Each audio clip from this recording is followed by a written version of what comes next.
Satembe. Now, Easter is around the corner, and in the kitchen today, we roll up our sleeves and preheat our ovens to prepare an array of festive eats. I'm talking about chicken nugget Easter baskets for the little ones, as well as a grand leg of lamb for the grown-ups. And speaking about different generations, we are proud to have the Legacy's Tabile Tau in studio with us today. Now let's meet this shining star.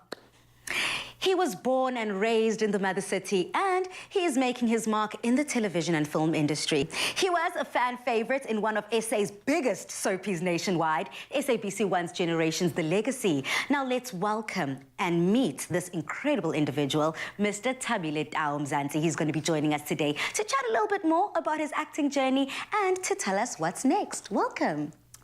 Welcome to me.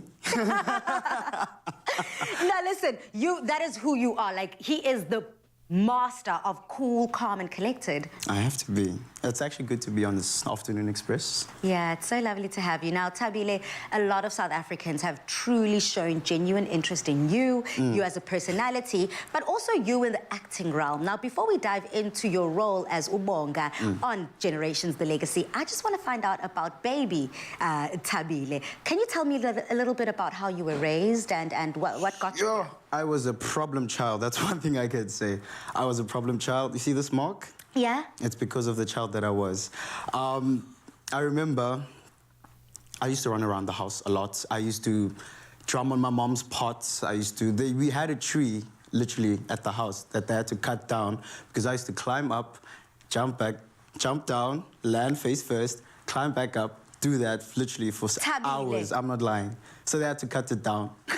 Okay, so you were always clearly adventurous. Very much. A daredevil, I think I could say. Yes. And you were very talkative. But not anymore. Not that daredevil vibes, you know. I don't do parkour, I don't do anything like that, you know. But something that is very interesting about you, you've been exposed to different creative forms from a very, very young age. I mean, from painting, music, but it ended up being acting that caught you and was your passion. So at what stage and at what point did you decide that acting was your baby? In primary school, my drama teacher, Ms. Carolis, told me already that I have a knack for it and I should see it through and pursue it. But I didn't pay much mind to it until in 2013, I was in grade 9. An agent from AFTA came through to our school, Settlers High School. Represent! So he came, it was like a young expo. There were 5 learners literally in the library. I swear to God, that man was annoyed for my presence because I just kept asking questions. Question after question after question after question. I took every single pamphlet from him. I was like, another one, this one, this one, this one, this one, this one, this one. Wow. And I got home and was like, Mama, guess what? I've got a new dream. I have going to AFTA. Wow. And she was like, okay, how much is the school fees? Yeah. Back then, it was, 70,000. And she was like, yeah. But, having a good support structure. So they supported me all the way. They said, Ndanam, do what your heart desires. And so now I'm here. I love that. What a beautiful story. And something else that's also quite intriguing, and I think so many South Africans can identify with this. I mean, similar with me. You were born and raised in a specific city, but having to chase the dream and having to, literally find your pot of gold. You found it in Joburg. So how was that adapting, being away from your family, having to now work? I'm a big mama's boy, so it was very hard at the beginning. Yeah. It's a part of life. You have to, leave that space of comfortability and explore your own journey on your own. So I found it as a blessing in a way. It's just that I miss my mom every single day. Call her when I'm on sets.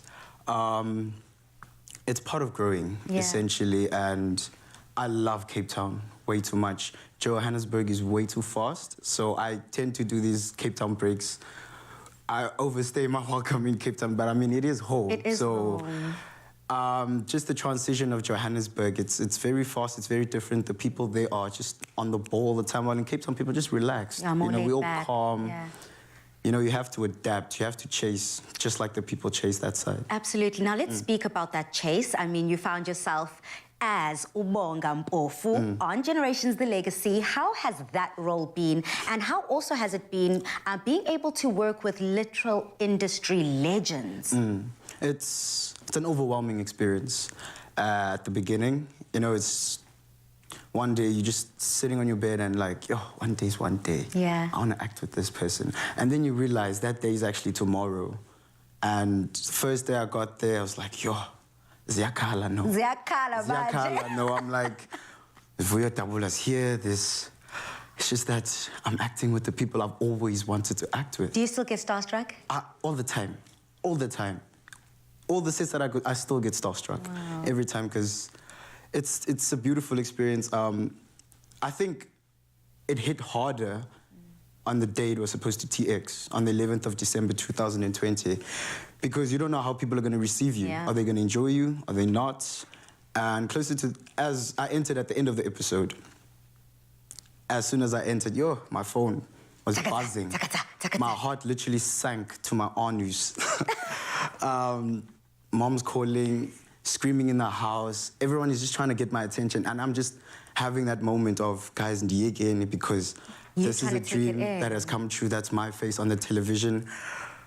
Just let me breathe. Yeah. And then after that, it just became like clockwork. I got used to it, but I still do get starstruck by the people that I work with. I love that. Okay, well, you are such a humble soul. You're so cool, calm, and collected. And I love that about you, because we're definitely going to be putting some heat under those hands. We are going to be putting your cooking skills to the test. Are you ready? I'm always ready. I was born ready. Oh, well, what a lovely conversation. And we're going to keep the good times rolling. Now, preparing the main meal for any festive gathering can indeed be daunting. But when we do return, we put your mind at ease by showing you exactly how to perfect a leg of lamb that's going to be absolutely roasted with an incredible herby green dressing. So don't go anywhere.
Afternoon Express Loft, where we are with one of my favorite girls in the world who's going to be helping us whip up an absolute treat in terms of leading up to Easter. Dumi, what it do, baby boo?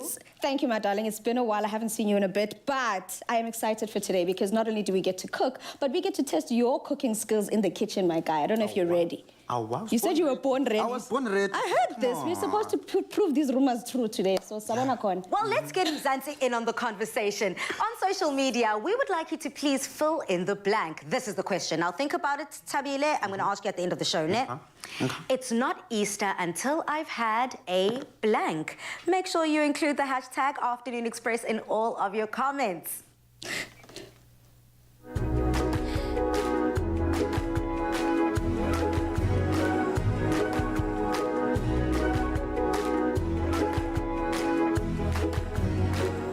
Made with love by Clover. Now let's get cooking. Easter is a time for family and for sharing. Now, in light of the festivities, we're bringing you a classic Easter leg of lamb, basted with Clover Olive Pride extra virgin olive oil, rosemary, thyme, and garlic, served with a herby green sauce. Yummy! Yummy. Oh, girl. Well, tell me then, since you're talking about that, how big is Easter in your family? Oof. It's every year.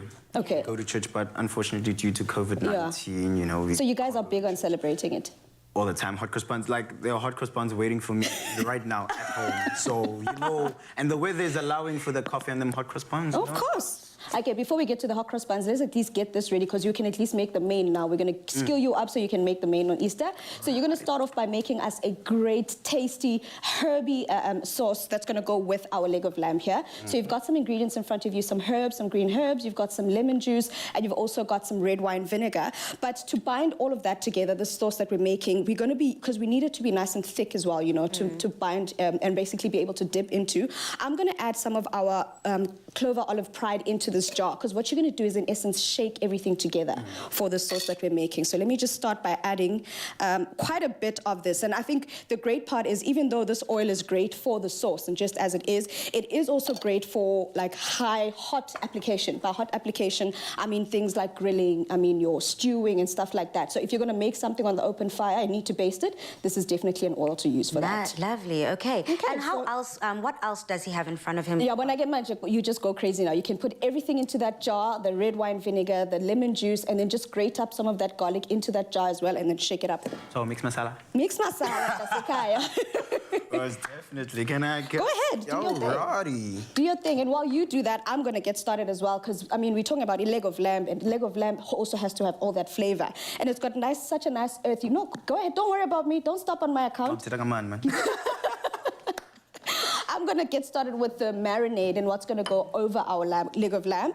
And here I've got a nice hearty, hard herb, which is rosemary. And the reason we call it a hard herb is it can actually resist the heat, and it actually cooks when you put it into your dishes. Even though most times herbs can burn, with these kind, it actually just releases all that flavor. So it's great for such cooking techniques where, like the thymes, the rosemaries, they're great for such applications. Absolutely. I mean, I do truly see those rosemary, thyme, and garlic actually used quite a lot in lamb recipes. And also, it gives me a very, should I say Mediterranean flavor? Definitely. It definitely has those Mediterranean flavors, especially with the addition of the mint we've got there. You've got some parsley, you've got some mint. So the mint definitely is a pairing that works well with lamb. So we've got the mint in there, and I've got some rosemary over here, and the lemon juice as well is quite signature with those Mediterranean flavors you were talking about. Stunning. Tabile, it seems as if you are doing the Lord's work here. I am. Easter. So when it comes to creating dishes like this, do you help out a lot or at all, England? Really? For some reason, I don't believe him. Why? I don't believe you. Ah, come on. You see, exactly. That's why I don't believe. All the time. You see, Mzansi, that's why I don't believe Utabile. He wants to use a microblader like this. I use the old school vibes. Now, my son, like this, yeah. Oh, one, is it two, 1, 2, 1, 2, and then boom, and then can you see all that residue? Then you take your teaspoon and then you empty it out into your jar. And Toby, how How's it going on your side? It's going quite well. So I've added all the ingredients here, basically the flavor component to our lamb. I've got that rosemary I was talking about. I've added the garlic that I've chopped up and I've left it into nice big pieces so that it infuses as much flavor as possible into our leg of lamb. I've also added quite a generous amount of salt because we want to basically create like a nice little crust outside our leg of lamb. But we also want it to be, can you see how glossy and shiny that leg of lamb is? Very inviting. Because of this clover olive pride that we've added. So I'm going to add quite a generous amount into this marinade that we're making because we want it to be able to pair not only with the fat that comes from the leg of lamb, but we also want it to infuse into the actual meat itself because it's also got those light olive flavors in there. And most people might be worried because the olive oil has a high smoking point, but a low smoking point. But because of the clover olive pride, the oils that are in there are great, so you don't have to worry about the smoking point. And it's a smiley. A disaster, lad. Disaster, Dora. That's a disaster. Trust me, guys, I do know how to cook. Okay. I cook all the time. Okay, so all the time. Or as you are alling the timing. From KFC. I love that. Uber Eats. Tumi, at the end of the day, you know, making lamb can be really, really tricky. We want it to still be succulent. We want it to still be absolutely juicy. How do we ensure that that happens? Because you are massaging that. Exactly. This is it. You know, when people talk about tenderizing your meat and it helps for the meat to stay soft, this is one of those parts. I've added, like I mentioned, a generous amount of salt and pepper as well. But I also like to do this to my meat. Imagine, Guti, this meat is going to go into your mouth and you want it to be nice and juicy. So you want it to be nice and soft as well. So I'm making sure all those flavors go into it. And luckily for me, it's got a bone in it, meaning that the cooking temperature, the cooking time, might be a little longer. So with leg of lamb or any other big cuts of meat, it's always low and slow. You know, you don't want to burn it too quickly. So I'm now going to put the rest of our marinade in here. And this baby, because like we said, this one has bone in, I'm going to put it at 200 degrees for an hour 45, but if it didn't have the bone, I'd say an hour 15 if you want it nice and medium or soft in the center. But if you want it to be well done, which I do not advise.